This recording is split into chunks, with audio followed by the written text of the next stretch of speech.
On a acté au sein du bureau des vice-présidents cette aide à hauteur de 1 000 € forfaitaire pour toutes les entreprises qui rentrent dans le cadre des critères que nous avons définis, à savoir des petites entreprises de moins de 10 salariés et qui travaillent sur l'Acoban, sur le territoire de l'Acoban. Cette aide, il suffit d'en faire la demande, soit auprès du site de l'Acoban, soit auprès de chacune des mairies du territoire. Il y a juste un petit questionnaire de 2 pages à remplir, fournir un extrait-cabis pour bien démontrer que vous êtes en activité et que vous êtes bien dans le lieu du territoire de l'Acoban, un RIB et nous avons les services de l'Acoban qui sont là pour y répondre. Aujourd'hui, 303 entreprises ont répondu et plus de 225 ont eu une réponse déjà positive et le versement se fait dans les semaines qui suivent. Donc, on a donné jusqu'au 31 mars prochain pour répondre à cela. Et on espère qu'il y aura d'autres demandes. L'idée était de cibler 600 entreprises qui rentrent dans ce cadre-là pour faire en sorte d'appuyer ces entreprises qui ont subi ce deuxième confinement et qui, aujourd'hui encore, 1 000 € représentent peut-être une petite somme, mais une somme qui va aider ceux qui sont dans la détresse de payer des charges fixes et notamment le loyer d'un local.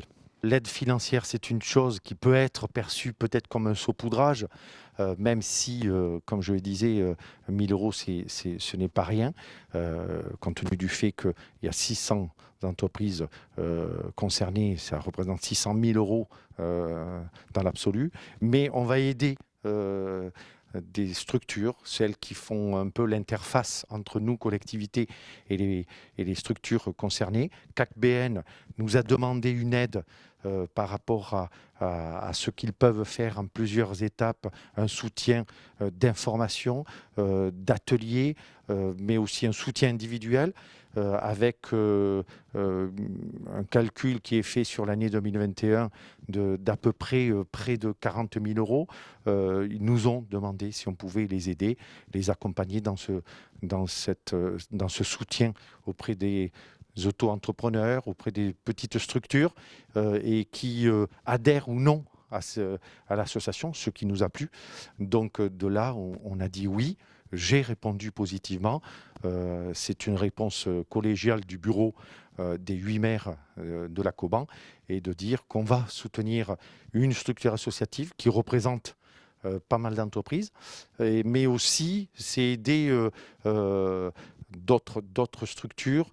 Il y a une plateforme numérique qui a été créée par le Val de l'Air, Air Commerce. Là aussi, il y a eu une demande qui a été faite parce que Air Commerce se déploie sur les 17 communes du Nord-Bassin, du Sud-Bassin et du Val de l'Air. Là aussi, on va aider à hauteur sans doute de 10 000 €. Il y a 118 entreprises qui sont concernées, qui sont adhérentes aujourd'hui à Air Commerce. On leur a dit, faites cette adhésion gratuitement. En compensation, vous aurez une aide de l'Acoban. Donc, l'idée au niveau du développement économique est de travailler, d'être à l'écoute, d'être attentif, parce que le deuxième confinement était une étape douloureuse et délicate pour certaines entreprises, mais on n'est pas encore sorti de cette période de crise. Et donc, on sera attentif et on essaiera de trouver d'autres solutions, pas uniquement une aide financière, une aide de soutien. Et on y travaille au sein de la commission, on y travaille au sein du bureau et on développera et on proposera au sein du conseil communautaire d'autres solutions pour aider les entreprises de notre territoire.